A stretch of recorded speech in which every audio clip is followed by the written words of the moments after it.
sangat banyak informasi tentang diri kita yang kita nggak ketahui. Kenapa? Karena kita terlalu adiksi dengan informasi di luar. Gampang banget ngejudge orang lain, gampang banget menyalahkan orang lain, gampang banget menilai orang lain. Sehingga dengan kita punya adiksi, ketertarikan kita ke dunia luar, kita punya waktu me time, waktu untuk kita kenal diri, waktu kita untuk menelaah tuh nggak banyak gitu kira-kira. Nah gitu, ini dulu sebentar, iklan dulu Bu.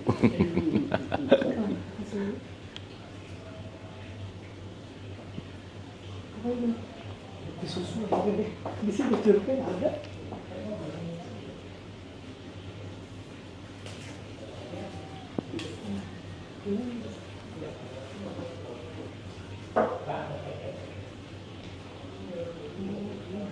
Makasih. Makasih.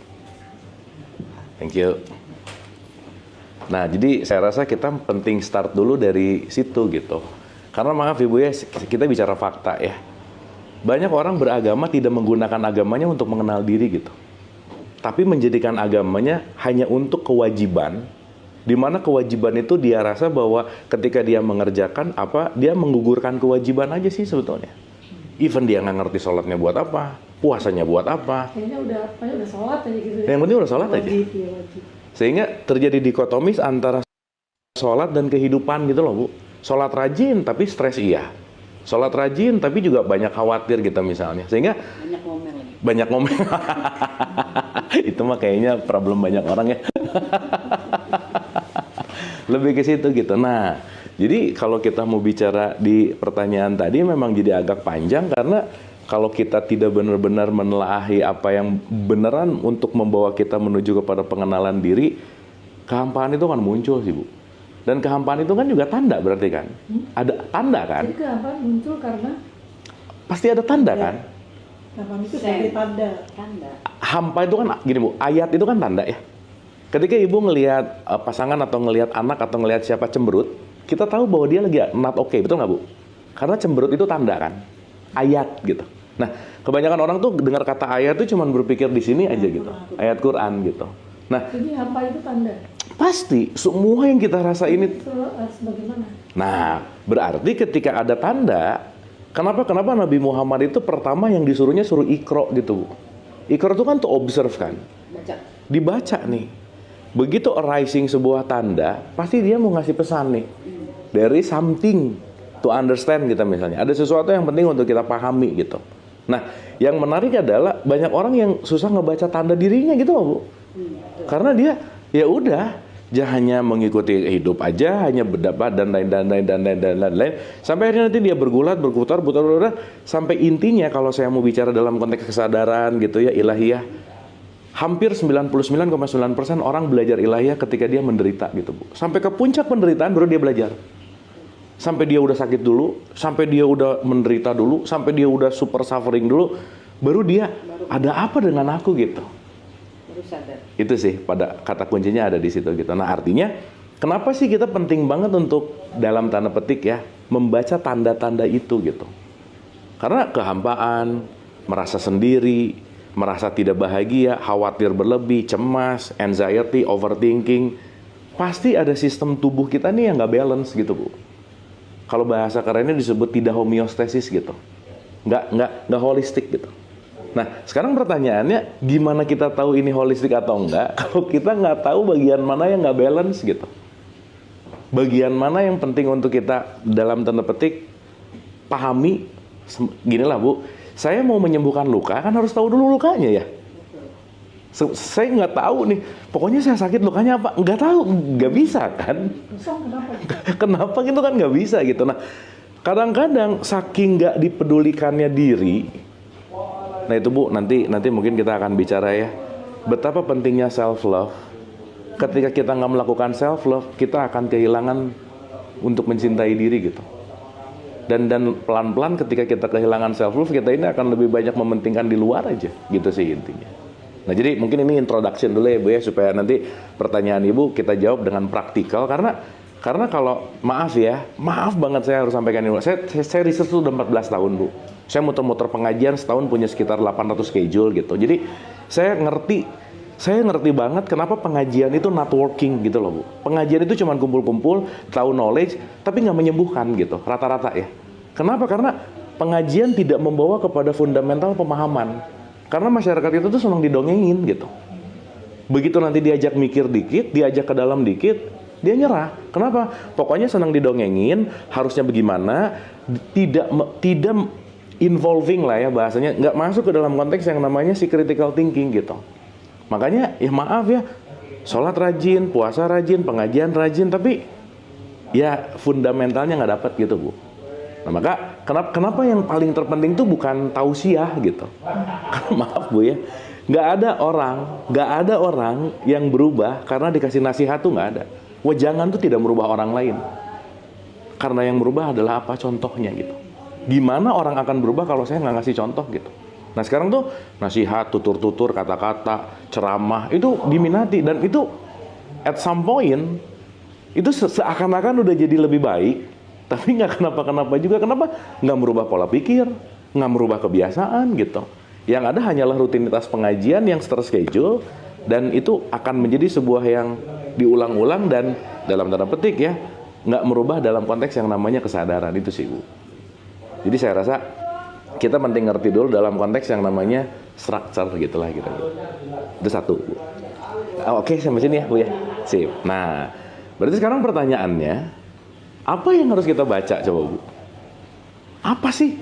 Bagian apa sih yang penting untuk kita baca dalam, terserah ini nanti mau bicara tentang, Ibu tadi bicara tentang merasa hampa, atau nanti ada orang yang stres, depresi, anxiety, itu kan ada sesuatu terhadap dirinya kan.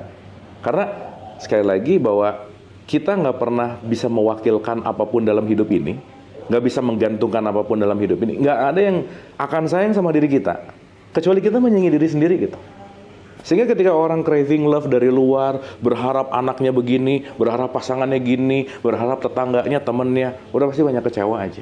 Karena kenapa? Banyak menyimpan remote control happiness-nya di luar gitu. Sementara kata kunci dari hidup, nggak akan ada sesuatu yang bisa merubah apapun kecuali aku untuk diriku, mengenali diriku dan merubah diri gitu intinya. Itu sih Bu. Poin-poinnya ada di situ gitu. Nah makanya nanti Ibu akan relate kenapa rajin sholat tapi tetap hampa gitu. Ya sholatnya juga penuh kehampaan pasti gitu. Orang Al-Fatihahnya nggak ngerti. Iya, orang Al-Fatihahnya nggak ngerti misalnya. Iftitahnya nggak ngerti, kenapa harus begini, kenapa harus begitu. Jadi itu hanya sebagai program yang dilakukan. Pokoknya kalau saya sudah menggugurkan kewajiban, tugas saya selesai. Tapi tidak menggunakan sholat sebagai alat penghubung aku kepada Tuhan kita misalnya, kepada Allah kita misalnya. Tapi tidak menggunakan momen sholat untuk bagaimana aku bisa berkomunikasi dengan perasaanku kita misalnya. Tidak menggunakan sholat untuk bagaimana aku bisa menyadari apa sih yang aku butuhkan gitu. Kan sekarang tuh orang lagi kekurangan me time Bu. Saking hektiknya faktor eksternal, sosial media, maya, nggak punya waktu buat diri sendiri gitu. Yang diurusin orang lain terus gitu. Sehingga ya itu tadi, once kita nggak punya waktu untuk diri, ya bagaimana kita akan melakukan pengembangan diri gitu. Nah makanya itu tadi Bu, dalam tanda petik ya kalau boleh saya kasih analogi sederhana bahwa orang tahu sholat belum tentu mengerti sholat. Cuman tahu gitu. Dan orang melakukan sholat belum tentu mendirikan sholat. Makanya Quran tuh nggak pernah nyuruh lakukanlah sholat tuh nggak ada Bu, tapi dirikanlah. Means ketika ada kata-kata mendirikan, di situ tuh benar-benar terkoneksi antara semua perspektif atau bagian dari diri kita tuh dalam tanda petik ya, jadi satu kesatuan gitu. Nah ini panjang banget kalau kita mau cerita ke arah itu. Tapi saya rasa untuk opening kita gitu ya bahwa ternyata selama ini apa yang kita kerjain tuh nggak ngerti-ngerti amat gitu loh Bu. Yang kita lakukan tuh ternyata nggak paham-paham banget juga, fundamentalnya nggak ngerti. Karena kenapa? Kita sudah terbiasa terdidik oleh pendidikan di mana pokoknya kamu kerjain, kalau enggak kamu dosa, kalau iya kamu surga, kalau enggak kamu neraka, kalau iya apa. Dan kita didorong oleh ketakutan dalam melakukannya gitu. Dan once kita ngerjain ketakutan pasti nggak ikhlas. Makanya untuk kebanyakan orang, maaf ya Bu, karena ini fakta, sholat nggak ngaruh apa-apa gitu. Sholat tidak mempengaruhi kesadarannya. Kenapa? Karena dilakukannya juga tanpa sadar gitu. Makanya lawan kata sadar kan mabuk ya Bu ya. Makanya Quran itu ngomong, janganlah kamu sholat dalam keadaan mabuk gitu. Orang iftitah balik lagi ya yang tadi Al-Fatihah dan seterusnya. Jadi maaf Bu ya, nggak ada bedanya antara sholat sama senam gitu. Ini cuma olahraga aja sih gitu. Assalamualaikum, beres. Dah, sholat lagi, dah. Enggak, pasti awalnya sih kita baca dulu artinya. Betul. Maksudnya dulu gitu kan, awal-awal dulu sebelum ngerti sholat, Iya. baca artinya, terus Iya. kapan pernah baca lagi gitu sih, iya tapi kan hafal enggak. Betul. Berarti kan selama ini melakukan itu bukan keperluan Bu, tapi keharusan. Betul nggak? Kewajiban. Kewajiban. Maka kata wajib itu kan sebetulnya bukan harus, tapi saya perlu. Sama seperti makan, bukan saya bukan harus makan, tapi saya perlu makan. Dan ketika sholat masih jadi wajibnya harus, udah pasti nggak menikmati aja Bu. Makanya banyak orang. Gimana? Nah, jadi kan pertanyaannya harus gimana kan? Maka yang tadi Quran tadi bilang, ketika kamu ciptakan sebagai ya dalam tanda petik lah ya penciptaan ini semua, harus gimananya adalah menggunakan akal tadi dalam konteks yang namanya understanding, pengertian Bu. Saya ngerti melakukan ini, goalsnya apa? Saya paham melakukan ini, tujuannya apa? Gitu. Kan itu yang paling penting Bu. Karena banyak banget yang kita lakukan, apalagi dalam agama, even kita nggak ngerti ini untuk apa gitu Bu. Karena kita udah tervirusi lah ya, kalau saya pakai bahasa tervirusi, ada dogma, ada doktrin, ya udah gitu. Dan yang paling bahayanya lagi, ini diwariskan ke keturunan berikutnya gitu. Diwariskan lagi gitu. Makanya problemnya nggak pernah selesai. Jadi ketika saya diwariskan dogma dan doktrin, saya nggak pernah tahu apa-apa, ternyata nggak ngaruh juga ya gitu. Karena ternyata orang tua saya juga nggak ngerti juga, pokoknya kamu gitu aja gitu. Kenapa? Karena ya kita sebagai di tradisi Islam wajibnya gitu. Begitu saya nanya kenapa sama ibu saya nggak bisa jawab Bu. Kenapa sih harus gini? Kenapa wajib sholat? Jawabannya dengan rada marah gitu terus, pokoknya wajib gitu. Nah, berarti apa? Tidak menggunakan dialektika dalam konteks pemahaman dan pengertian untuk kita memahami dari semua aspek-aspek agama gitu sih intinya. Itu sih poin penting. Nah, mungkin yang harus kita pelajari dulu gitu ya di diskusi opening kita ini adalah diri sih Bu. Seberapa banyak, seberapa persen kita kenal diri gitu. Kan itu yang paling penting. Karena gini, simple aja. Kalau kita mengenal diri, let's say ini kita sebut jasad gitu Bu. Kan jasad itu sebetulnya hanya kemasan. Tetapi kalau kita agak masuk sedikit, kita ini punya jiwa gitu. Maka kalau jiwanya sehat, jasad cenderung sehat gitu. Apalagi nanti kita masuk ke esensi yang lebih dalam di sini, kita ngomongin yang lebih dalam gitu, kita ngomongin tentang ruh gitu misalnya. Kan hal-hal ini gak pernah dibahas gitu loh Bu. Contoh aja ya, kalau kita ngomongin ada body and soul, waktu kita sholat yang gerak jasad atau jiwa Bu? Jasad. Jiwanya nggak diapa-apain gitu. Nah, makanya si jasadnya gerak terus, tapi jiwanya nggak dikasih nutrisi. Nah, saya langsung direct ke pertanyaan Ibu aja. Ini penting Bu, bahwa maaf ya, salah satu ketika jiwanya kurang nutrisi, ya terjadilah kehampaan gitu. Karena ada jiwa yang tidak diberikan makanan, tidak cukup nutrisi, maka salah satunya nanti keluar anxiety lah. Dan ini udah berlaku dalam kumparan yang sangat esensialnya gini Bu. Ini tuh semua adalah semua kumpulan dari apa yang terjadi dalam selama hidup ini gitu. Karena semua hidup kita kan direcord di jiwa gitu. Entah di situ ada luka batin, entah di situ ada kebencian, entah di situ ada dendam, entah di situ apa, dan nanti kita ngerti bahwa banyak banget virus-virus di jiwa kita gitu. Yang even kita nggak tahu lukanya apa gitu. Dan kalau ini kita nggak pernah telaah, kita cuek gitu loh. Kebayang nggak? Cuek sama jiwa sendiri, kalau pakai bahasa yang sekarang lagi trending itu disebut alienated soul. Banyak orang yang nggak betah sama tubuhnya sendiri sekarang. Maka maaf Bu ya, kenapa bunuh diri itu meningkat tajam sekarang? Kenapa penyakit mental tuh naik pesat sekarang? Saya baru pulang dari Australia Bu, sebulan kemarin. Saya pikir dengan ekonomi yang oke, dengan structure, wah udah deh kita tahu lah ya itu negara oke banget. Tetap aja 48%-nya mental isu gitu. Indonesia tuh 1 dari 10 orang pasti ada mental isu gitu. Kenapa? Karena tidak banyak informasi tentang jiwanya gitu. Nah, Padahal kalau kita ngomongin Quran, kita ngomongin Islam, kita ngomongin religion, itu semua kan sebetulnya adalah jalan bagaimana kita mengenali dan bagaimana kita meregulasi si jiwa gitu. Nah, jadi bahasa gampangnya Bu, banyak banget hal yang kita nggak ketahui tentang diri itu dulu Bu, itu nomor satu gitu. Apalagi nanti isi-isi luka-luka si jiwa ini kita misalnya. Apalagi hal-hal yang ngebuat kita banyak penolakan terhadap hidup kita misalnya Bu. Dan itu kan nggak bisa disembuhin kalau kitanya nggak ngerti gitu. Dan kata kuncinya adalah ketika kita tidak bisa atau kita tidak menghadapi, ya ini akan selalu ada gitu. Itu sih kata kuncinya di situ Bu. Nah jadi makanya saya selalu lebih mengajak gitu ya kepada teman-teman pengajian gitu, bukan hanya knowledge, tetapi kita melakukan yang namanya penelahan gitu. Bukan hanya ilmu yang bertambah, tapi ada sebuah apa ya?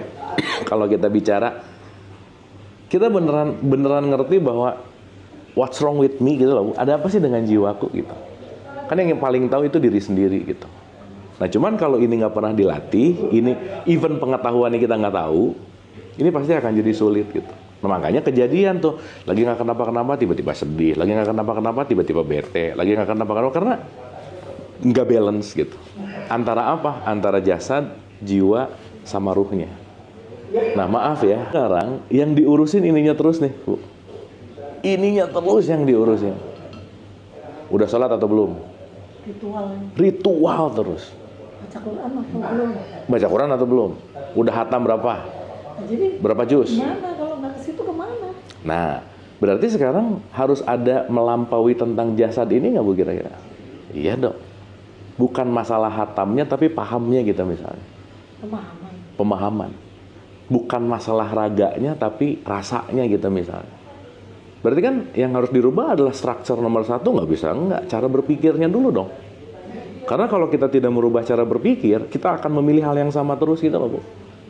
Dan kalau kita milih hal yang sama terus, ibu nanam cabai, tapi ibu berharap durian yang tumbuh nggak mungkin gitu. Jadi sholatnya harus pakai jiwa gitu. Semuanya bahkan.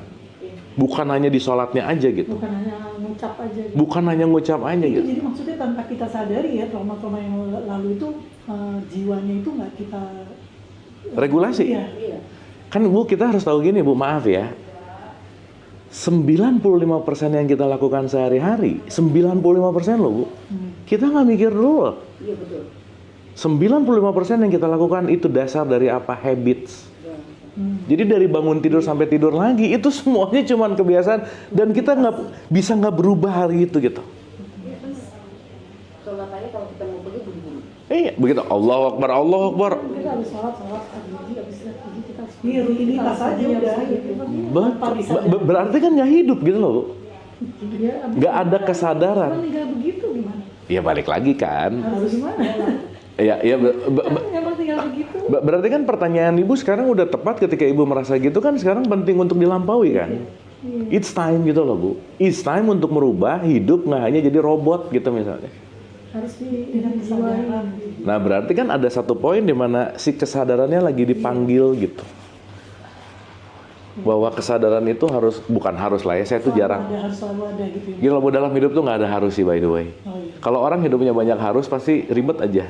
Karena semuanya Malesnya di Jadi wajib ada gitu maksudnya bahasanya.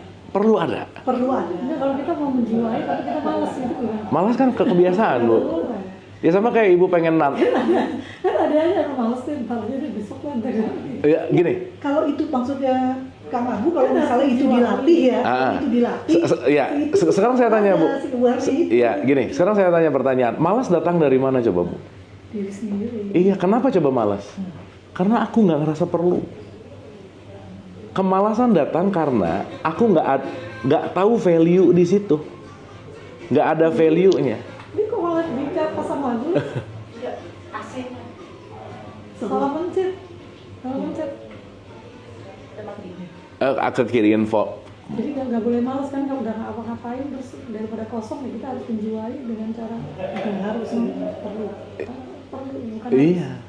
perlu. Perlu gitu. Kalau harus tuh kayak Tapi at least Tapi at least gini loh Bu. Itu kan memang sesuatu yang kita butuhkan. Betul. Harus aja biar Enggak, jangan. Kamu jadi robot kan harus. biar ini biar saya semangat gitu kalau bisa Saya kalau pagi tuh udah mulai kan nggak perlu lagi. mulai belajar kayak hening-hening gitu untuk mencari Iya di situ Bu, aku. iya, dan metodologinya sih nanti macam-macam. Tapi yang penting dari pembelajaran kita di awal ini Bu, ada basic pengertian tentang diriku gitu loh Bu. Karena maaf ya Bu ya, kita tuh nggak ngontrol diri 100% loh. Kita dikontrol oleh pihak lain. Siapa pihak lainnya? Kebiasaan, emosi, ego. Makanya orang tuh susah berubah karena kenapa? Remote control diri kita dikasih nih sama si kebiasaan. Kita nggak mau marah misalnya, tapi karena udah latihan marahnya rajin banget, pinter banget marah, otomatis gitu. Emang kita sebenarnya bisa dipisah-pisah ya? Karena ego, jiwa itu Bisa dong. kontrol sendiri-sendiri ya. Iya dong.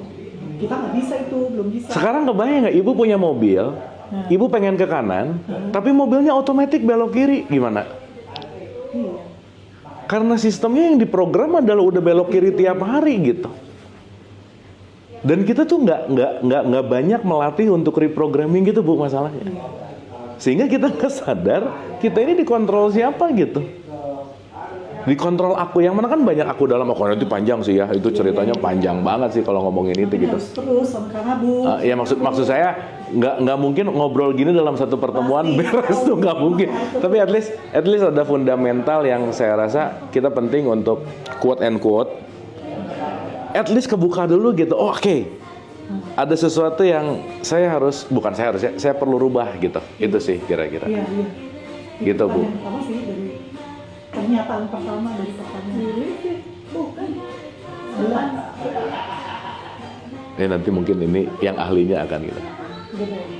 Itu Bu. Nah nanti mungkin saya akan jelasin sedikit tentang mekanismenya gitu.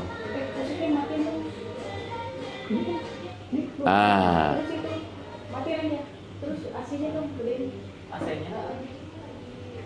Mau kepanasan? Enggak, tadi kesini dimatiin. Matiin sama tadi matiin gini kan. Gitu. Sampai sini dapat dulu nggak Bu? Dapat ya? Ya kayak misalnya harus ngaji itu nggak boleh harus perlu ngaji. Iya Bu. Dan ngajinya tuh dirubah mindsetnya bukan bunyi gitu loh Bu. Bukan ibu datang bunyi berapa hatam, bukan itu gitu poinnya.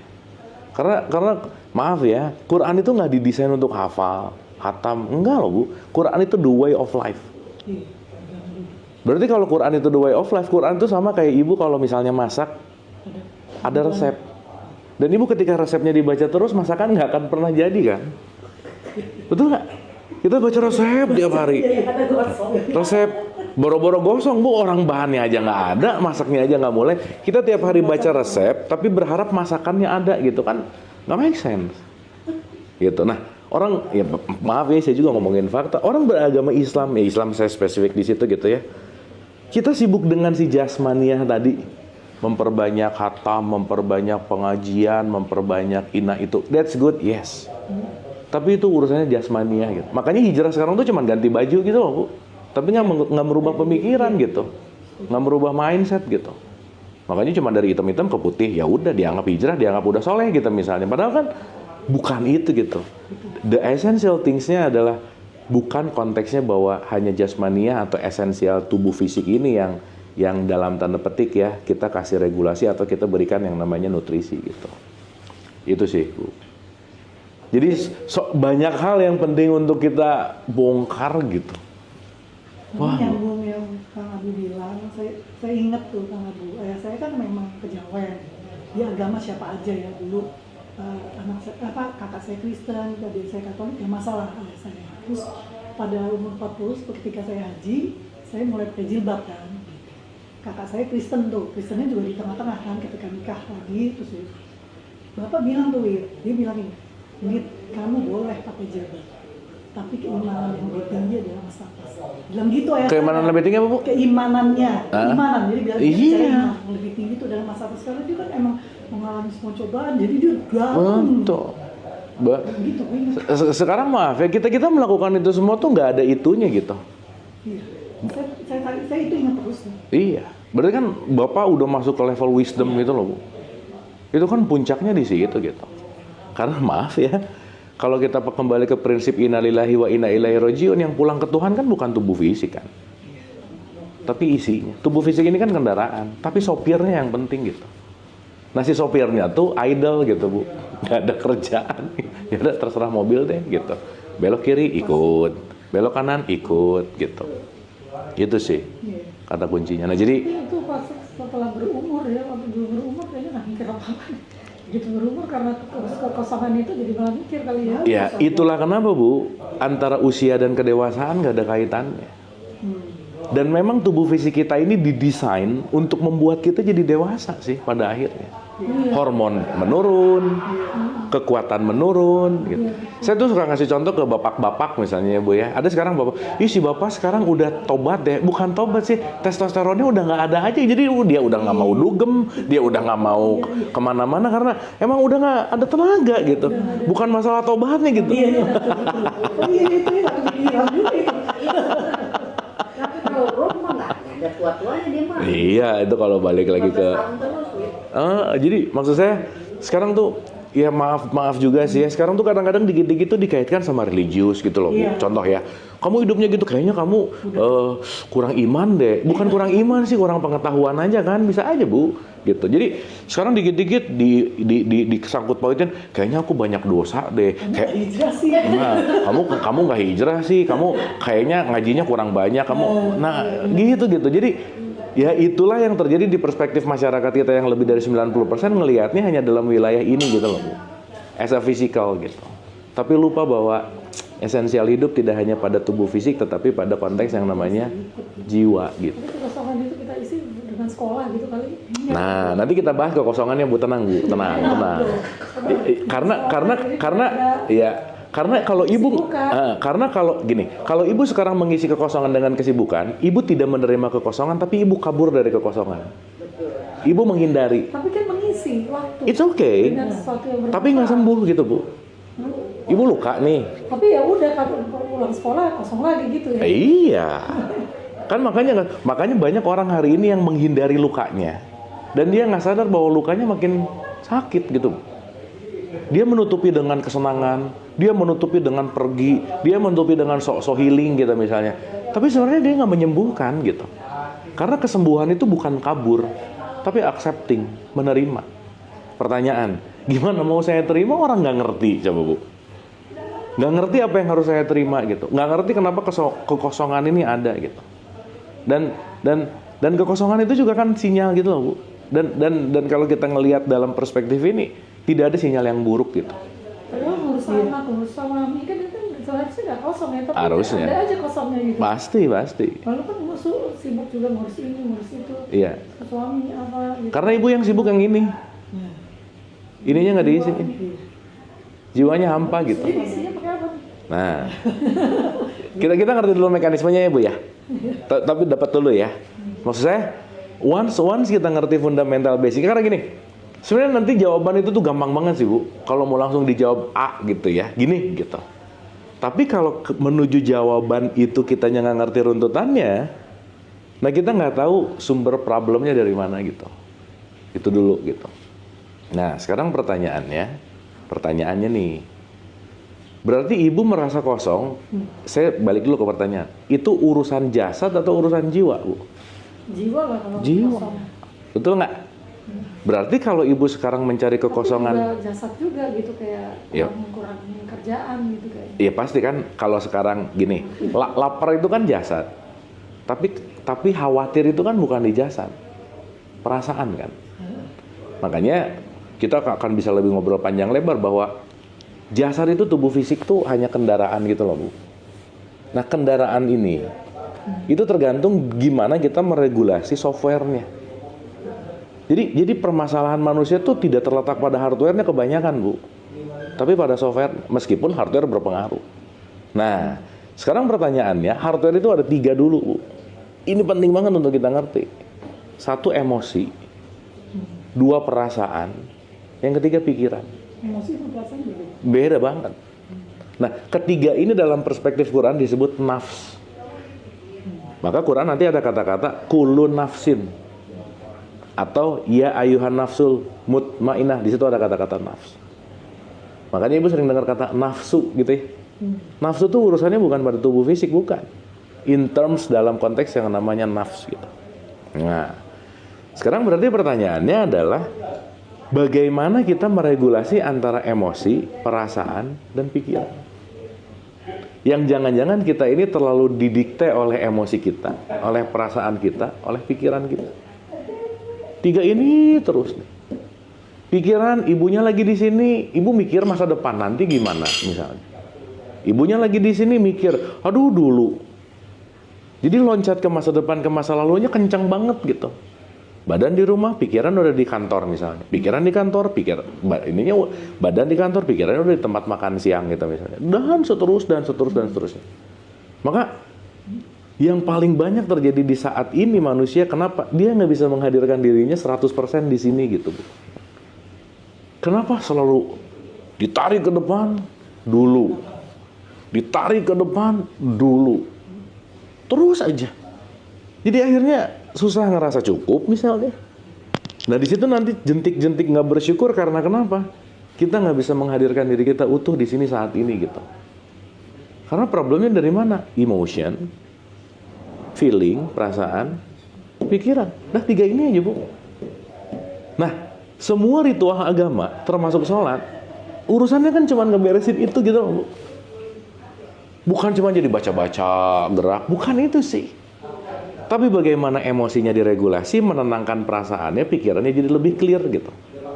Makanya jadi khusyuk. Makanya kan, maaf ibu, ini juga hasil riset. Orang tuh sholat sekarang, Allah, rokaat, 2 rokaat, rokaatnya aja lupa. Coba Bu, gimana? Rokaatnya? Ya. Iya berarti kan sholat itu nggak menghadirkan antara pikiran, emosi, perasaan di tempat yang sama, betul nggak? Padahal dia lagi sholat gitu. Pikirannya kemana-mana gitu. Berarti kan yang penting diregulasi sekarang adalah ya oke lah sekarang orang belajar inilah, baca inilah apa tapi dia lupa gitu. Kunci utama dalam semua konteks ini adalah intinya adalah bagaimana konteksnya adalah antara pikiran, perasaan dan emosinya jadi satu kesatuan untuk hadir gitu. Itu Bu kata kuncinya. Power of now. Perasaannya mau, jadi perasaan sama emosi bedanya apa? Nah, Emosi kan marah. Ya. Perasaan mau marah. Ya gini Bu. Gini. Setiap orang punya basic emotion. Itu sama. Katakanlah takut. Tapi takut terhadap apa itu perasaan. Ada orang takut sama kecoa, ada orang takut sama emosinya. Takutnya tuh emosinya. Terhadapnya baru itu perasaan. Dan itu mempengaruhi pikiran ibu gitu. Gitu intinya. Nah artinya nanti kita akan bicara bahwa di level perasaan mana sih? Bingung isi jiwa itu. Iya bingung karena nggak pernah dilatih Bu. Soalnya itu Pak bangun tidur habis subuh dan itu doa ya kan, habis itu kita masih mandi dan sikat gigi kita langsung masih makan nih. Ya. Nanti saya kasih PR Bu, tenang. Nanti saya kasih PR. Karena kalau kita loncat langsung ke sini, ini loncatnya panjang banget gitu. Kan yang paling penting sekarang praktikalnya kan. Nah sekarang kita ini agak esensial sih. Gini Bu, kita tahu lah nutrisi jasad. Nanti kita pesan makan, ibu makan itu nutrisi jasad. Pertanyaan, nutrisi jiwa itu apa sih? Sering nggak nutrisi jiwa dikasih tiap hari, rutin nggak gitu? Kan itu yang paling penting. Karena kalau si jiwa ini nggak pernah dikasih makan, badan tumbuh tapi jiwanya kering, menua tapi nggak mendewasa gitu. Nah saya balikin dulu ke Quran nih, contoh-contoh. Kan kita nih religius tuh rajin sholat, rajin puasa, betul nggak Bu? Pertanyaan, rajin itu tujuannya apa sih? Betul nggak? Karena setiap ritual kan pasti ada tujuan dong. Kan untuk yang maha kuasa. Ya pasti untuk yang maha kuasa. Emang sholat untuk Allah gitu? Ya untuk diri kita. Iya, berarti kan ada tujuannya kan? Allah, Ya gimana mau berkomunikasi kalau rokaat aja lupa Bu. Ya. Pokoknya kalau sekarang orang ngomong sholat berkomunikasi pret lah sebenarnya Bu, 90% enggak gitu. Itu cuman kebiasaan. Saya berani bilang kenapa based on research Bu. Saya sendiri yang neliti hampir 14 tahun gitu. Nah, maksud saya gini.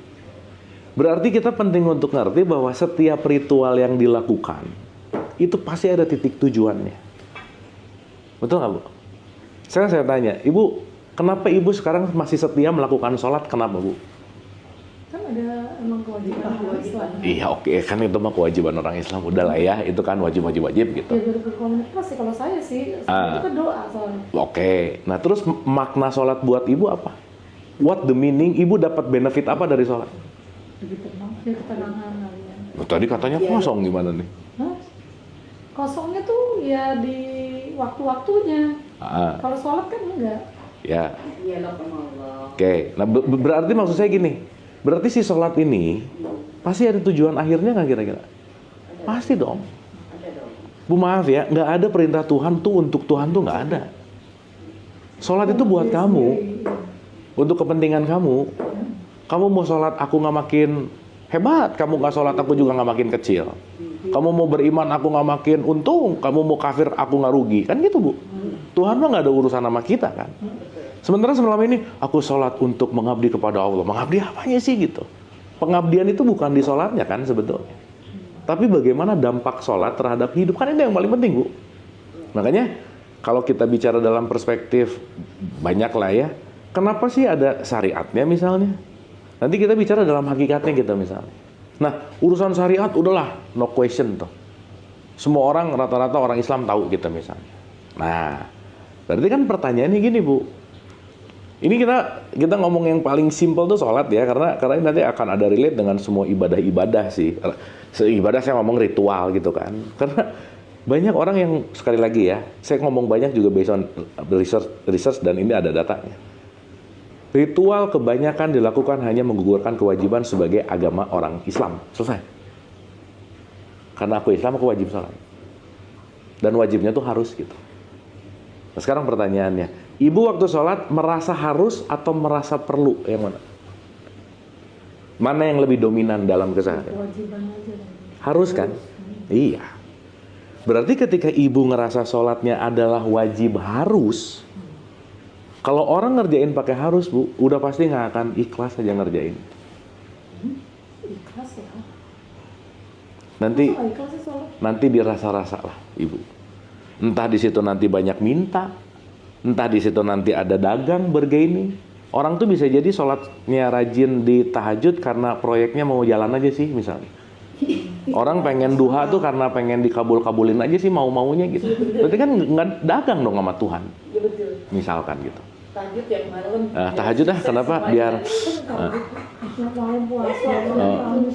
puasa kenapa? Biar hajatku. Berarti kita Makanya orang kalau lagi istiqoroh tuh lagi rajin kenapa? Karena biasanya besoknya mau nikah aja gitu misalnya. Ini pasangan aku siapa ya? Baru istiqoroh gitu. Iya bener. Dan seterusnya gitu. Nah, artinya kalau kita bicara kalau kita bicara ini hanya dalam konteks yang namanya aku harus, berarti kesadarannya belum hadir gitu loh Bu. Itu dulu gitu. Nah, Kita pada sukses semua. Nah, tahajud lah kita tiap malam. iya, ibu mikirin anakmu loh, tapi dirinya nggak dirubah gitu, nggak bisa. Yang penting anaknya nggak bisa, nggak ada yang penting. Yang penting justru malah pelihara dirimu dan keluargamu gitu. Karena kalau diri kita nggak berubah, lingkungan nggak akan berubah fix gitu. Jadi jangan heran kalau kenapa lingkungan nggak berubah, karena kenapa? Aku nggak merubah diri gitu. Kata kuncinya ke dalam gitu. Nah, sekarang kita straight to the point aja. Ini sebenarnya kan kalau kita, saya terbiasa berdialog tuh pakai modulasi gitu Bu. Jadi supaya modul 1 oke, 2. Ini loncat ke modul 6 sih sebenarnya. Jadi agak far away gitu ya. Tapi it's fine karena supaya nanti ibu dapat stimulan untuk oke. At least aku tahu kehampaan ini datang dari mana gitu. Nah, makanya kenapa perlu ada knowledge-nya dikasih nutrisi dulu gitu. Harus diajak mikir dulu gitu loh Bu. Ngajinya tuh bukan dongeng gitu. Nah, berarti sekarang kata kuncinya sederhana. Kita balik lagi ke Quran aja. Sok ibu buka surat 49 ayat 13 misalnya. Nggak bisa kan itu kan susah kan?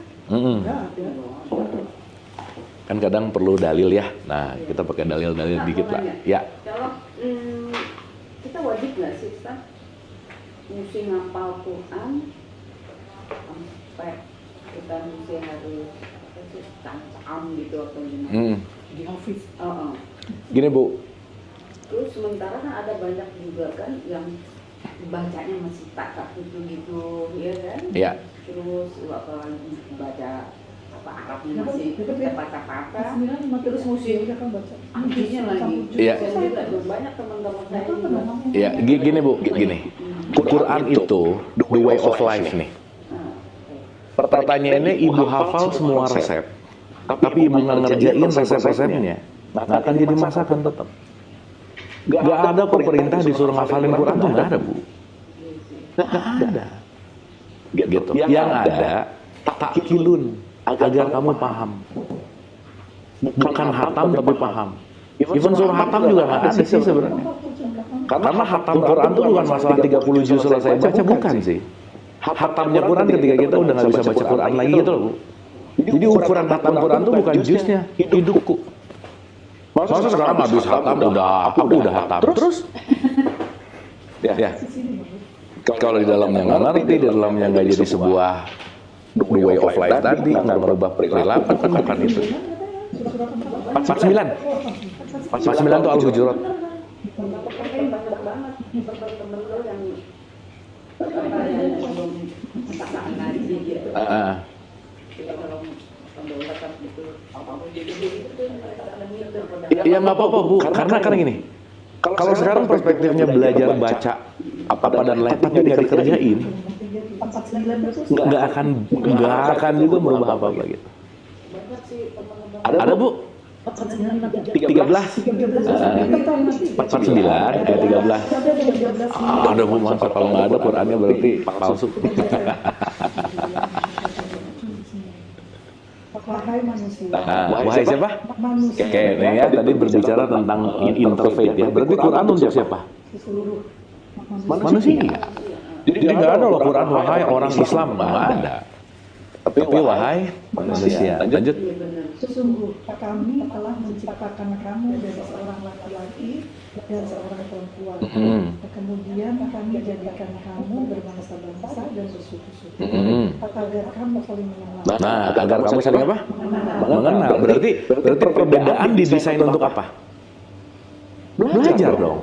Sekarang kita beda jadi berantem nggak? Iya, ngebedain lah, ngekafirin lah, pengennya sama terus, betul nggak? Nah, berarti kalau masih ngebedain, belum layak disebut manusia, gitu aja. Lanjut. Sungguh yang paling mulia di antara kamu di sisi Allah ialah orang yang paling bertakwa. Nah, dah Bu, sampai situ aja dulu. Gak ada point of view yang paling lebih top of the top dari semua apapun konteks yang namanya ritual kita untuk merubah state kita menjadi orang yang takwa. Selesai. Pertanyaan. Ketakwaan, nanti kita bahas sebut takwa itu apa. Ketakwaan, itu kira-kira hubungannya sama identitas nggak? Enggak. Begini ibu-ibu Islam kan lah ya? Apa buktinya? Pakai baju belum tentu saya takwa. Pakai baju belum tentu takwa, pakai kerudung belum tentu Islam. Ya. Kalau pakai kerudung Belum tentu. Saya punya teman di Vedanta pakai kerudung, Bu. Maksudnya pakai hijab. Biarawati pakai. Betul nggak? Berarti dengan saya menggunakan kerudung, dengan saya menggunakan kopiah, menunjukkan keislaman saya nggak? Enggak. Iya, secara identitas, betul nggak? Sekarang kalau saya tanya ibu-ibu di sini Islam atau nggak, paling gampang ngeluarin KTP aja, benar nggak? Iya. Berarti kalau Islamnya hanya dalam bentuk KTP, Islam itu masih berada dalam wilayah identitas gitu. Nah, sekarang saya tanya, si takwa itu sama urusannya sama identitas bukan? Enggak. Jadi nggak bisa bawa orang yang KTP-nya Islam. Contoh ya. Takwa tuh one step ahead. Saya mau mundur dulu aja. Di bulan Ramadan, orang yang KTP-nya Islam disuruh puasa nggak? Hah? Dengerin dulu pertanyaannya. Di bulan Ramadan, orang yang KTP-nya Islam disuruh puasa nggak? diwajibkan. Iya diwajibkan. Iya oke. Orang yang KTP-nya Islam diwajibkan puasa nggak? Beneran? Kayak bukan dulu ayatnya. Balik ya. Surat 2 183. Nih, ini menarik nih. Iya. Sok lihat dulu.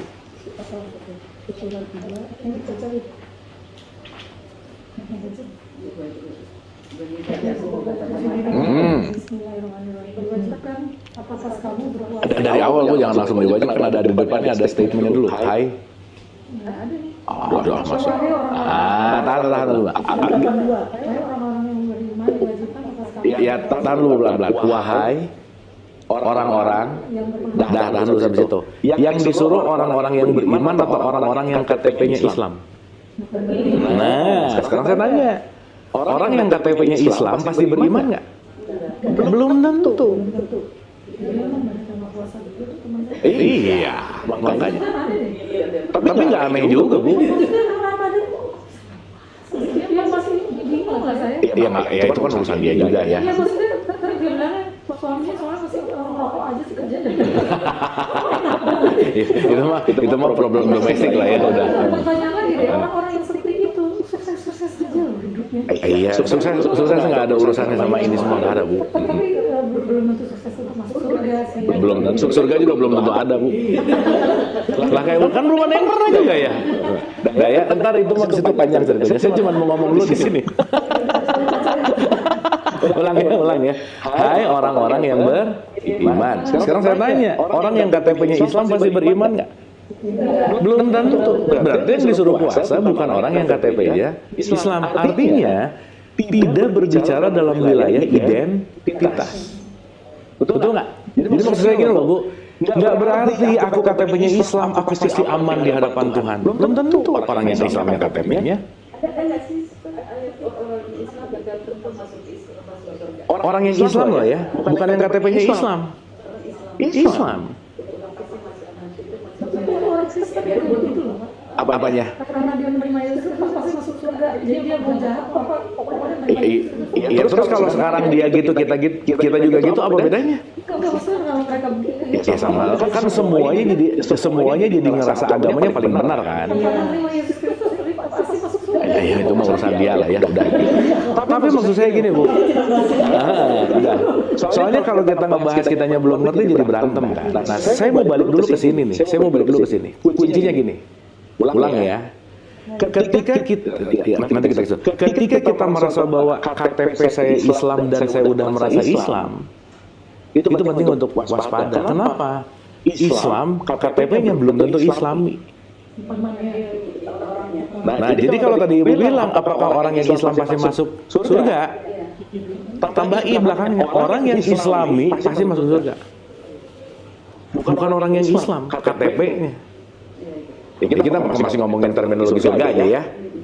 Nanti kita ngerti surga itu apa gitu. Orang mindset orang tuh surga tuh nanti kapan, tempat, gimana gitu. Kan nggak gitu juga sebenarnya. Nanti kita bahas. Nah, kenapa kita bahas ini dulu? Supaya kita nggak keasikan dengan KTP Islam dan merasa paling aman gitu loh Bu. KTP-nya Islam belum tentu aman karena mati nggak mau KTP gitu. Sok saya mati. Malaikat nanya, Abu agamanya apa? Islam. Apa buktinya? Waduh, KTP ketinggalan di rumah nggak dibawa ya. Apa yang mau menunjukkan saya keislaman saya sama ya kalau pakai dongeng ya malaikat gitu misalnya. Nggak bisa Bu.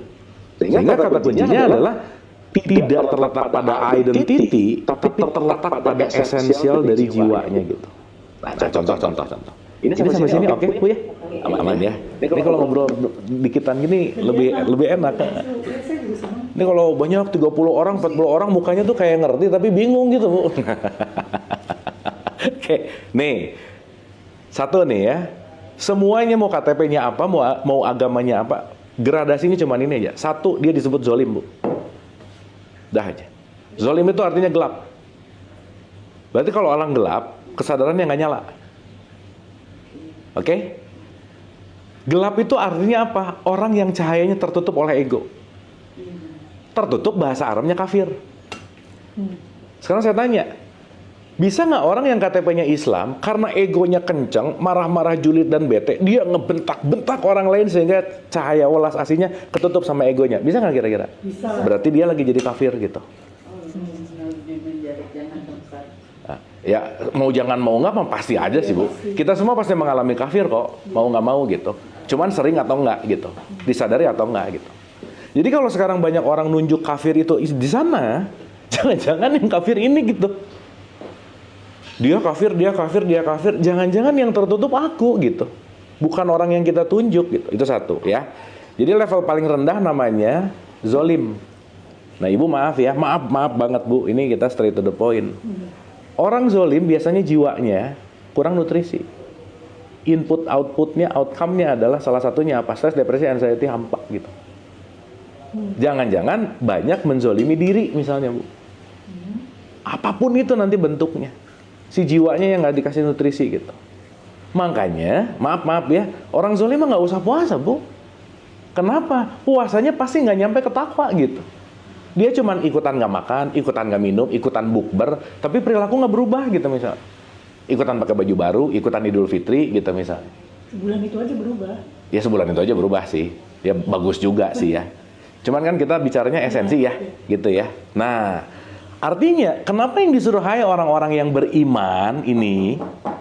Sekarang saya tanya bu, orang beriman pasti takwa nggak? Harusnya. Ya, bu, nggak, saya nggak nanya harusnya. Orang beriman pasti takwa nggak? Takwa lah. Jadi kalau harusnya enggak, berarti ada yang takwa. Belum tentu. Ih, sok coba baca lagi bu, Al-Baqarah 183-nya. Nah, ini kan ayat sering dibaca ya. Kalau iman masyarakat. Surat berapa? Surat 2. Orang iman namanya. 183 yang tadi bu. Yang tadi kan? Iya. Mm-mm. Terusin maksudnya. Supaya orang-orang yang beriman diwajibkan atas kamu berpuasa sebagaimana diwajibkan atas orang sebelum kamu agar kamu bertakwa. Agar apa bu? Agar kamu bertakwa. Berarti kalau agar kamu bertakwa, agar itu semoga nggak? Iya. Iya. Kalau semoga pasti nggak? Ya, Belum tentu. sosok. Nggak sosok, nggak pasti bu. Iya. Iya. Ya pasti ya. Kebayang nggak? Orang iman aja belum tentu takwa, apalagi orang yang KTP-nya Islam. Jauh banget dari takwa gitu. Oh, gimana sih? Ya nggak gimana sih bu. Nggak susah juga nggak. Harus belajar. Sorry nggak ada harus ya. Perlu belajar. Gitu. Nah kebayang nggak kita nggak ngerti, nggak tahu ilmu-ilmu gini gitu. Tapi itu jadi orang hamba termasuk zolim. Gimana bu? Orang hamba termasuk zolim. Orang apa? Hamba. Iya tadi yang disebut. Tadi kan Kezoliman itu kan ketertutupan. Kenapa orang? dia orang baik gitu loh, nggak ngapa-ngapain, nggak jahatin orang. Ya kan kita nggak tahu bu. Orang nggak ngapa-ngapain tapi di dalamnya perang terus. Gini loh bu, orang baik, Termasuk. orang baik tapi di dalamnya bisa perang terus. Iya dong. Masa depan, masa lalu. Khawatir ini, takut kehilangan, overthinking. Itu khawatir itu. Iya. Ibu waktu khawatir, Mengzolimi diri sendiri. nah ibu waktu khawatir lagi zolim nggak? Iya. Iya. Oh banget Jadi atuh. khawatir yang kayak gini. Aduh. Aduh udah umur harus siap semuanya itu, harus Islam yang benar, harus yang ini. Berarti ibu banyak harus ya hidupnya? Iya. Iya. Harus ini, harus itu. Jadi ada zolim-zolimnya nggak? Ada lah. Menzolimi diri sendiri lagi. Jadi perlu mestinya ya. Nah. Nah, Sekarang tuh kita, Perlu ini. nggak kita sih. Ya, makanya belajar. Sekarang tuh orang kadang-kadang kalau disebut zolim nggak mau terima gitu. bener. Oh, enak aja zolim, kan aku rajin sholat. Ih nggak ada urusannya. Nah, berantem ya. Berantem iya. Enak aja. Gitu. Berantem juga. Tapi ya itu khawatir gitu. Ah. Tapi kan banyak. Ya khawatir tuh kan berantem di dalam bu, sama aja Iya ya. maksudnya kan banyak variabel yang Nah, supir juga khawatir. zolim. Makanya sih mau tanya kenapa supir. Iya, tuh supirnya khawatir ya, kasihan. Kita ngapain? Ini zikir. Nah, nanti kita ke situ bu. Supaya nggak khawatir. Nah, tapi at least ibu ngerti dulu gitu si strukturnya gitu. Jadi kalau lagi kayak jalan pagi itu ya kan suka mikir ini, mikir itu gitu kan, itu kan nggak boleh ya kan. Jadi saya zikir. Bukan nggak boleh Jadi sih bu. Maksudnya jadi ngaco gitu. Iya, iya. Jadi saya zikir tuh kalau lagi jalan. Iya, zikir kan ibu cuma ngomong ya. Apa-apa. Tapi kan jadi nggak mikir apa-apa. Iya bagus juga, tapi latah gitu. Hah? Buktinya zikir diulang-ulang Sampah juga. nggak ngeregulasi ya. Bu maaf ya sekarang orang zikir tuh rata-rata latah gitu. Sudah olahraga doang. Iya. Itu sampai rumah. Apalah gitu. Gimana sih ya esensinya lah. Esensinya kan. Maksud kita seharian zikir kan nggak Nah mungkin. berarti ibu penting untuk ngerti zikir itu apa. Karena zikir itu bukan loh, ya bukan. Zikir itu sadar. Gitu. Itu juga. Zikir itu sadar, Sadar. awaken. Zikrullah itu kan mengingat Allah. Iya. Mengingat Allah itu bukan menteriakan nama Allah, beda loh. Ya tapi kan pada waktu kita melafalkan kita ingat Itu tuh. kan ingat kan? Apa yang ibu ingat? Ketika sesudah ingat Allah. Ya Allah, apa yang diingat sama Allah? Pokoknya gitu aja. Oh, ingatnya alif lam lam ha. Enggak, tapi habis sesudah itu ya nggak zikir ya nggak gitu. Nih ya, saya mau ngajak mikir dikit ya. Ibu bisa ingat, syarat mutlak ingat apa? Emang gimana? Kan tadi ingat ya ngomong. Berpikir untuk mengingat. Ya, ibu mau ingat sesuatu. Syarat mutlak ibu bisa ingat apa? Syarat mutlak. Iya, kita mesti Ya kita mengingat, berusaha gitu. untuk mengingat. Bagaimana? Loh, Kan mau ingat. Iya, Ibu bisa ingat kalau apa sih? berpikir. Dan mikir. mikir ya. Ya mikir mah udah pasti lah ya, oke. Bayangin. Nah, saya ngomong fundamental mengingat. Gini, ibu kalau belum pernah ketemu saya, bisa ingat saya nggak? Ya itu berarti nggak mengenal. That's it. Berarti syarat mutlak saya ingat adalah saya kenal. Nah, nama Allah. Iya, ini sekenal Allah yang mana sih gitu? Kan Allahnya Allah imajiner aja sih kayaknya gitu. Kalau nggak kenal mana bisa lo nggak bayangin. Betul nggak? Iya betul. Sekarang saya tanya, Tapi kita nggak kenal Allah. kalau kenal, maaf ya, harus ketemu dulu nggak? Iya. Iya. Iya. Ini nggak ketemu Allah tiba-tiba zikir gitu gimana? Gimana caranya ketemu Allah? Iya nanti panjang ceritanya, Bu. Tenang. Hidup aja gitu. Emang untuk ketemu itu harus dibimbing, kalau nggak bisa Oh iya sih, serem juga. kalau Kayaknya gua ketemu nih sama Allah. Iya. Aduh, mati. Kalau ngomongin bimbingan gitu kan semua esensi bimbingan itu juga kan pembelajaran Iya. kan gitu. Jadi saya rasa ya ini juga bagian dari pembelajaran. Cuman maksud saya Iya, zikir mabuk, sholat mabuk, puasa mabuk, banyak mabuknya gitu. Zikir nggak ngerti, sholat nggak ngerti, puasa nggak ngerti, gitu loh. Nah sekarang kita komplain terhadap sesuatu yang kita nggak ngerti ulang-ulang gitu, komplain lagi gitu, kan menarik gitu. Itu sih. Jadi saya rasa hal yang paling penting sekarang adalah bagaimana kita Kirain kan kalau udah pakai jilbab, udah ngaji, udah sholat, udah ngaji tuh. Benar, ternyata belum. Sorry ya, belum kenal. belum Bu, maaf ya. Saya penting banget untuk menggarisbawahi bahwa maaf ya. Orang mau pakai jilbab, orang mau pakai kopiah, mau gelarnya haji, mau umroh diulang-ulang, belum tentu kenal sama Allah. Makanya kenapa Nabi Muhammad selalu ya mengedepankan awaludin ma'rifatullah gitu. Awalilah hidupmu atau awalilah kesadaranmu dengan mengenal Allah dulu. Kita nggak kenal Allah kok. Allahnya tuh di mana? Di atas. Makanya ada sesuatu kita serahkan kepada yang di atas. Di mana di atas? Jauh banget. Tapi kan menurut Kang Abu kan maksudnya kita kan harus syariat dulu baru nyampe marifat, atau kita boleh marifat dulu terus baru turun ke syariat. Ya masalah tubuh udah 50 tahun syariat mulu. Ya kan saya lagi nggak ngomong sama anak TK sekarang, bener nggak? Ya kalau sekarang ini audiens saya anak TK, saya nggak akan ngobrol gini kan. Maksudnya Syariat itu masa nggak selesai. masa sih bukan nggak selesai sih, tapi maksud saya adalah kalau kita nggak punya willingness untuk melampaui, ya kita akan muter-muter di situ gitu. Jadi camper, Iya. Stay. Makanya ayah saya dulu dia langsung marifat dia mau. Iya. Syariatnya dia belakangan. Iya. Dan itu kan Umur 70 baru dia haji. iya. Kan itu mantep Bu. Sekarang saya nanya Bu, Nabi Muhammad bersyariat dulu, berhakikat dulu? Hakikat. Iyalah, makanya sholat 15 tahun, 13 tahun setelah dia dapat ikro kan? Iya. Gitu. Tapi bukan berarti sekarang ngelepasin, enggak bukan. Ini jangan salah ngerti juga gitu. Sip ya? Iya. Nah, jadi saya mau balik lagi ke pertanyaan awal nih. Berarti poin utamanya kita sadar layer gitu. Aku tuh lagi zolim kah saat ini? Atau aku lagi beriman? Atau aku lagi takwa nih? 3 ini aja dulu dicek. Apa sih makna iman? At least ada 2 Bu. Iman adalah nomor 1 dia punya knowledge, yang kedua dia punya kesadaran. Dah 2 dulu. Iman, knowledge, dan kesadaran. Yes. Catat dulu. Ya dicatat Bu. Iman dan kesadaran maksudnya. Knowledge dan kesadaran. So Ibu buka dulu surat 17 ayat 36.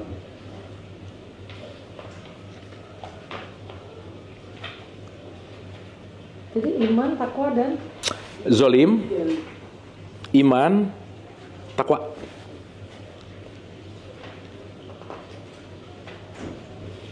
Ini jarang-jarang ngaji bertiga gini, Bu. Seru kan? Seru kan? Seru.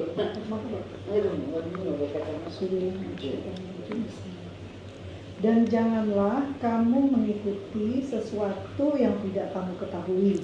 Janganlah kamu mengikuti sesuatu yang kamu tidak ketahui, betul nggak? Betul. Jangan ngerjain sesuatu yang kamu nggak paham. Iya. Betul nggak? Betul. Maaf ya, kita selama ini disuruh ngerjain, tapi jangan-jangan kitanya nggak paham, betul nggak? Iya. Dan pemahaman itu nggak pernah dikasih tahu lagi. Ibu saya waktu nyuruh saya sholat, pokoknya Iya betul. Pokok. kalau enggak dengan ancaman, dengan ketakutan, Iya betul. berarti saya nggak pernah. Nanti Tuhan marah. Nanti Tuhan marah Kalau tidak sholat. kalau nggak sholat. Saya juga gitu sama cucu saya. Jangan gitu, makanya Bu, ibu kalau mau berubah, ibunya harus berubah gitu. Saya juga. Karena nanti cucu akan mengalami same level experience, Bu. Ini makanya saya kalau cucu saya, adik kan belum sholat, nanti Tuhan marah. Iya. Nanti kalau cucunya udah gedean dikit, gimana cara Tuhan marah, Bu? Gitu. Pada kecil kali nggak apa-apa kali kan? Iya nggak apa-apa sih, Bu, maksud saya. Tapi tahu levelnya, kita berbicara di level apa gitu. Itu sih. Tadi zolim, iman, takwa itu mengenai soal apa?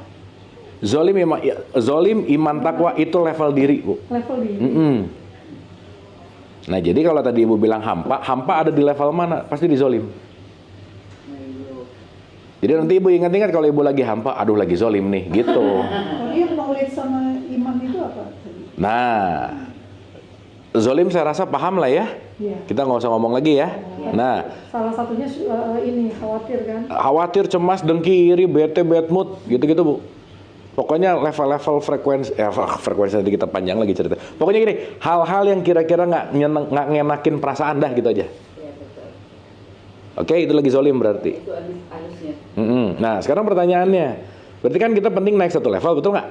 Namanya iman. Oh, Apa iman? Iman itu artinya saya punya pengetahuan dan saya punya kesadaran. Kesadaran. Nah.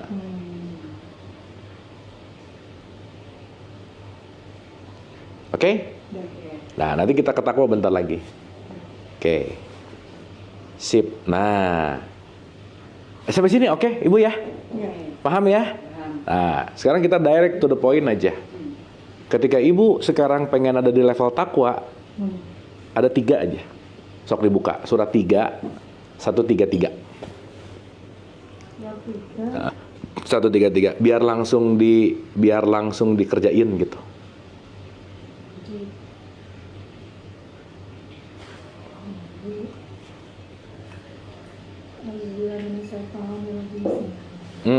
Hai orang-orang yang beriman, janganlah kalian memakan riba. 133, Bu. 3. Surat 3 kan? Iya. Ayat 133. Iya, 133. Itu Ibu 2 kayaknya. Surat 3.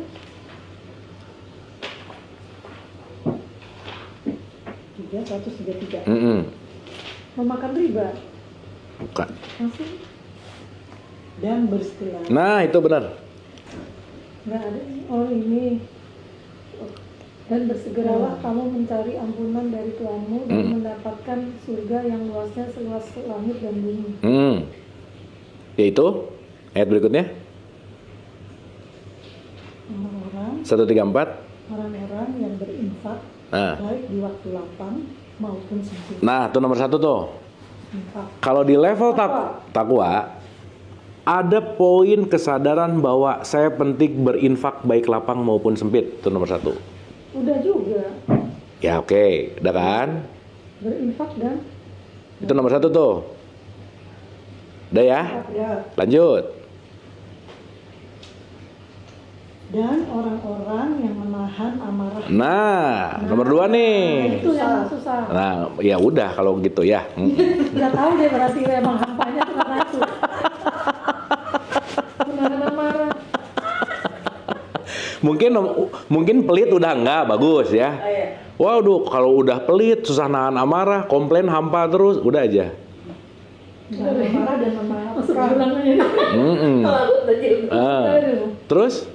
Dan memaafkan. Betul. Nah, udah. tiga itu ya. Memaafkan bergampang bisa. Ya udah. Jadi kalau saya lagi gini loh ya, menginfakkan itu bukan hanya ngasih, bukan. Bukan harta. Bukan, beda loh. Saya memberi dan saya berinfak dan bersedekah tuh beda. Harus niat ya, dari niat. Contoh-contoh ya. Nih saya pakai contoh aja supaya gampang. Banyak kan ada agama ya. Iya, bagus, Bu. Tapi dicatat doang. Tapi di koleksi gitu ya. Nggak apa-apa sih, di koleksi aja terus. Kan nggak dikoleksi. Saya waktu ngasih 100.000 sama orang, ya, saya lagi ngasih kertas sebenarnya, Bu. Betul nggak? Jadi kalau sekarang saya ngasih 100.000 nih, ini kan saya kan sebenarnya lagi pegang kertas kan, betul nggak? Berarti kalau saya ngasih ke orang, saya lagi ngasih kertas nggak? Iya dong, Iya. secara esensi, Iya. betul nggak? Iya. Nah sekarang saya tanya, sedekah tuh bukan ngasih kertasnya. Sedekah itu adalah memberikan kasih sayang, bentuknya ini. Makanya kalau dalam bahasa Inggris kan disebut charity kan. Iya. Charity itu bukan ngasih uang, bukan. Berbagi kasih. Kasih. Jadi ibu bisa ngasih uang banyak, tapi ibu nggak memberikan attention. Nggak ngasih kasih sayang gitu. Ya udah, yang penting uang perlu, kasih uang. Tapi ibu nggak hadir dalam memberikannya, welas asihnya nggak hadir, dan kita menganggap bahwa ini yang akan menyelesaikan kita misalnya. Makanya ngasih sama sedekah beda tuh. Karena ketika bersedekah, bukan saya memberi uang, bukan. Tapi saya memberikan kasih sayang. Bentuknya uang. Makanya sedekah nggak urusan uang. Apa aja. Apa aja.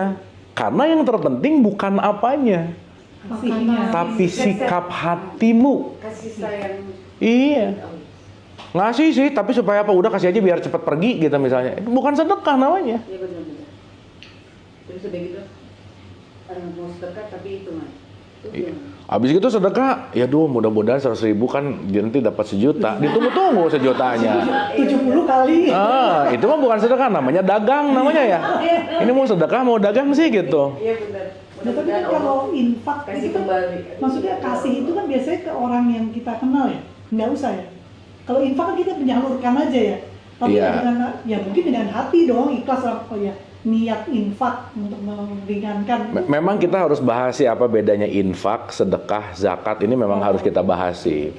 Soalnya lu udah jadi pusing banget terminologi, dan saya rasa nggak cukup lah ya hari ini. Tapi poinnya, ibu mau pakai terminologi apapun, kata kuncinya tidak terletak dari apa yang kita berikan, tapi sikap hati gitu, soulnya gitu, niatnya gitu.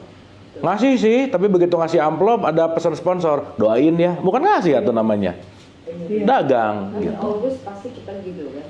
Iya, nggak kita sih Bu. Doain ya, gitu. Nggak selalu sih ya. Aku selalu. Ibu bilang, coba titip doa. Nah itu aku nggak mau udah. Aku selalu doain ya. Gitu. Iya kan, kasih anak yatim, kasih anak. Berarti minta doain ya. Itu dagang. Pamrih dong. Itu dagang berarti ya. Sok ibu buka nih, buka-buka ya. Di berapa ya? 74 ayat 6 coba buka Bu. 4 Kemarin ayat kan 6. pikir kan betul doa anak yatim itu rasanya jempol. Jempol. Ayat 6. Nih ngasih apa judi gitu.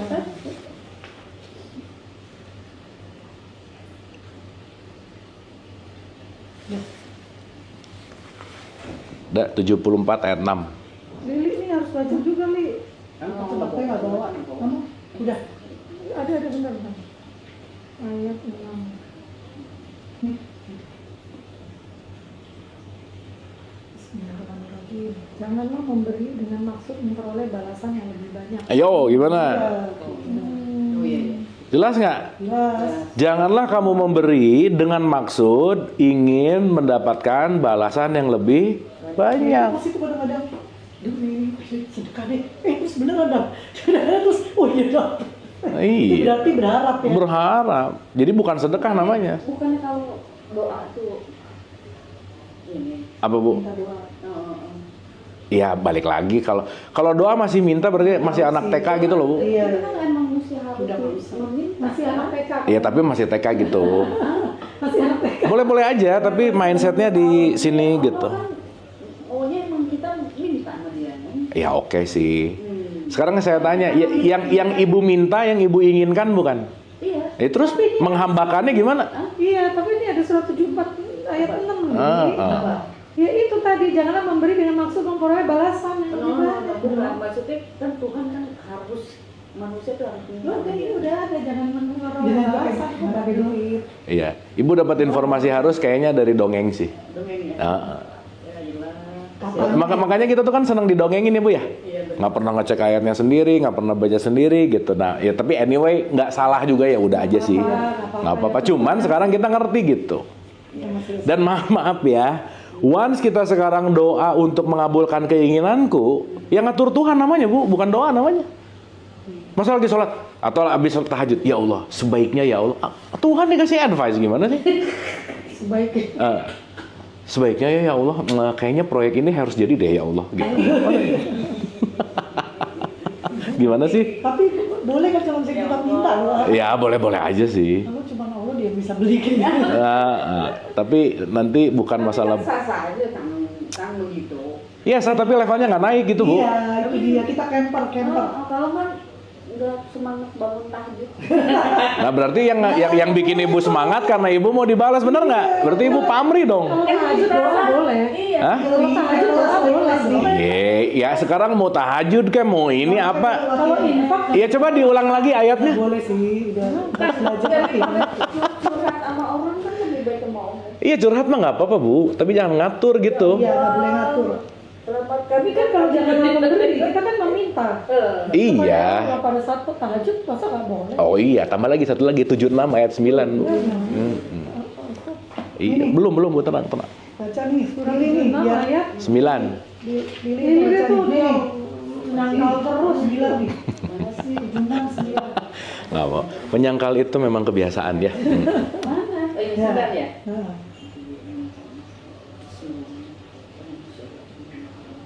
Sesungguhnya kami memberi makanan kepadamu hanyalah karena mengharap ayo baca, aku kan pengen keridaan Allah. Kami tidak mengharap balasan dan terima kasih dari kamu. Ya udah. Gimana loh? Ya, jadi kalau ngarep terus ngikutin siapa? Ego dong. Ini doa-doa aja ya. Nanti kapan? Bu, Doa tapi jangan saya mau nanya ya, maaf. Doa tuh artinya apa sih, Bu? Doa Memohon. Iya lah. Memohon. Meminta. Ya, ada Arabnya tuh bahasanya doa. doa itu artinya mengundang, bukan minta. Oh, Mengapa? Doa itu artinya mengundang. Mengundang. Iya. menghadirkan. Inviting, menghadirkan. Waktu doa. Gitu. Ya, nanti kapan-kapan kita bahas. Memanggil. Memanggil. Ya, Iya, itu. inviting. Yang mengundang lah. Menghadirkan mungkin ya. Iya. Jadi kalau doa yang terbaik apa, Bu? Sekarang saya mau nanya ya. Ibu-ibu ini sering berdoa atau baca doa yang mana? Berdoa. Saya berdoa. Oh, yang benar. Iya dong. Iya berdoa saya. Hah? Berdoa Tuhan. Halo Mas Raja, gitu nggak? Yang mana? Bunyi gitu nggak? Oh beli gitu-gitu enggak. Ya maksudnya membunyikan kan? Bahasa Indonesia. Ya apapun. Pikiran kita. Berarti kata kuncinya ketika saya membunyikan doa dalam membaca doa, saya membacakan doa, membacakan keinginan, membacakan gitu nggak? Iya dong. Iya. Nah itu kan bukan berdoa namanya. Kok nggak baca? Ngomong. Iya, ngobrol. Iya berarti ibu baru membunyikan doa, belum berdoa. Beda nggak? Tahu udah dikasih gitu. Iya. Berdoa. Iya makanya. Ya kita kan masih TK, makanya udah 60 tahun jangan TK dulu maksudnya. Itu kayaknya itu berdoa lah. Nah sekarang saya tanya, berdoa yang terbaik berarti apa? The best of the best berdoa yang terbaik apa? Berkomunikasi dengan Allah. Sekarang saya tanya Bu, emang Tuhan perlu kata-kata kita nggak untuk kita doakan? Iya. Terus kalau orang bisu gimana doanya Bu? Iya udah dalam hati. Yes, berarti kan bukan kata dong. Bukan. That's it. Hati lah pasti pakai hati. Sip. lah. Berarti pertanyaan saya, the best doa itu apa? Dengan hati. Iya dengan hati. Surat 2 ayat 186 coba buka Bu. Udah baca Wid.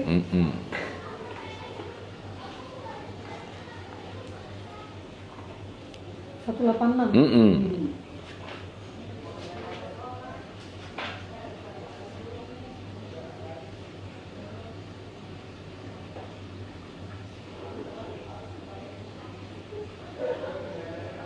Dan apabila itu ya. Yes. Dan apabila hamba-hambaku bertanya kepadamu tentang aku, Oke. maka jawablah bahwasanya aku adalah dekat. Oke, tahan dulu. Aku adalah apa, Bu? Dekat. Jadi Allah dekat apa jauh? Dekat. Jadi perlu nggak doa pakai toa gitu? Enggak. Kencang-kencang, teriak gitu. Enggak. Ya kan? Iya. Dalam Nah. hati aja juga didengar. Nah, terus Allah kenal bahasa Indonesia nggak? Enggak. Masa Allah nggak kenal bahasa Indonesia tuh, Bu? Kan yang bikinnya dia. Masa doa harus pakai Arab terus? Bahasa. Ini kita di Dharma Wangsa nih ya. Saya mau nanya, doa di Dharma Wangsa sama doa di depan Ka'bah mana yang lebih didengar? Sama aja. Sama aja. Ya orang dekat semuanya. Berarti nggak ada urusan sama bahasa, nggak ada urusan sama letak geografis, nggak ada urusan sama bacaan. Kan bukan itu poinnya. Ya makanya kalau kita lagi berdoa untuk orang meninggal di kuburan, kita dari jauh juga bisa. Bisa sih. Iya. Jadi nggak harus pakai bahasa Arab. Ya, ya, ada ya. Nih, Jadi bahasa kodok juga bisa dong. bisa. Ibu nggak ngomong. Jadi karena doa tuh bukan masalah bahasanya, bukan. Iya. Bukan bahasanya.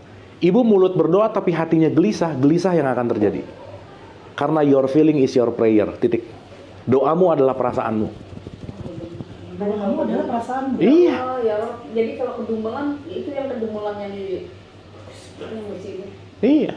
Nah, maka ini yang terbaik nih doa nih. Lanjut. Aku mengabulkan permohonan orang yang berdoa. Oke, aku mengabulkan permohonan orang yang berdoa. Berarti memohon dan berdoa beda nggak? Apabila ia memohon. Tar dulu. Aku mengabulkan permohonan orang yang berdoa. Beda dong. Beda. Kan kalimatnya gini. Aku mengabulkan doa orang yang berdoa. Kan nggak begitu, betul nggak? Permohonan orang yang berdoa. Berarti permohonan itu namanya proposal. Doa itu adalah bukan memohon dan meminta gitu, nggak ada kaitannya. Anyway, lanjut dulu.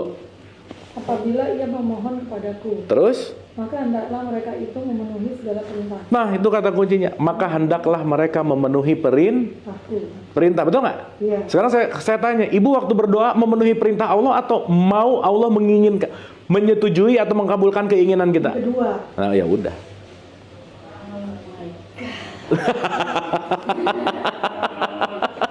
Pas lu udah tahajud berpikir balik. Nggak taunya masih TK. Masih TK. Orang TK gitu. TK lagi. Iya makanya itu kalau yang Ustadz itu tuh yang hidup Usman Sihab Iya. bilang sama kan saya haji sama dia terus dia selalu bilang jangan jadi camper, stay di situ, naik ke atas. Iya. Dan kita di situ terus. Iya makanya, Bu. Ya udah bener lah sama Kang Abu. Gitu. Tahap. Oh, Sip ya, Ibu ya. Iya. paham. Saya teh ada syuting, Bu. Pengennya sampai sore gitu santai, tapi karena tadi jamnya disiangin. Kan kita tadi janjiannya jam 10. Oh gitu. Setengah jam 11. 10.30, sorry. Oh, sampai Itu kan di dua. WA dari minggu lalu Ya, 1.30. 1.30 kan diganti. Iya, karena ganti. Kan kemarin kan 11.30. Oh ini rapat ini. Oke, kan 1.30 yang kan. Akan bilang lagi Jadi, rapat. Biarin dah sebodoh. Kang Abu bisanya hari apa? Kosong. Nah, Tergantung ya? gini, Iya. Kan kita ini rencana. Iya. Kan, insyaallah kalau Allah ngabulin, mudah-mudahan Allah ngabulin. Kita nih mau ngadain Rabuan, jam. Nah ini terserah nih ibu-ibu nih yang Kalau saya pengangguran. Oh, yang Al-Azhar. iya. Nah, Jam 1 berarti. Iya. Jam berapa bisa? Kalau deket-deket Al-Azhar sih enak. Kalau Rabu mungkin saya kosongnya sore sih. ya, udah tuh. After asar. Oh, after asar. Ya kan Terus jam tergantung. berapa kan? Kang Abu. Soalnya Rabu paginya di Rumah Putih di Tebet. Ada online jam 1. Oke. Nah, after itu bisa tuh di Rabu-Rabu tertentu. Bis. Kami Oke. bisa tuh. Oke. Ibu rencana start mau kapan? Maunya siang Bulan depan. Oke. Iya. Siang jam 4. Kemarin kan saya Senin Sabtu kan. Enggak, kalau misalnya mau siang semua aku bisa. Tapi kalau mau pagi kayaknya gue Kamis udah gak ngajar sih. Kamis enak soalnya kalau pagi lebih enak ya Pak ya. Ini Kamis. Saya di Al-Azhar Kang Abu. Oh, ngajar apa Bu? Saya ngajar budayanya Tiongkok. Wah, mantap. Tahu tecing dong. Cemplung itu. Nah, saya suka kamu tuh. Wah, Ya, Ibu kalau kerennya ngomongin Konfusius, itu. Yang keren ya itu Taoisme tuh cocok semesta ya. Taoisme itu Quran banget. Iya, benar. Sama. Ya, gitu ya. Nanti Ibu kabarin aja kalau gitu. Iya.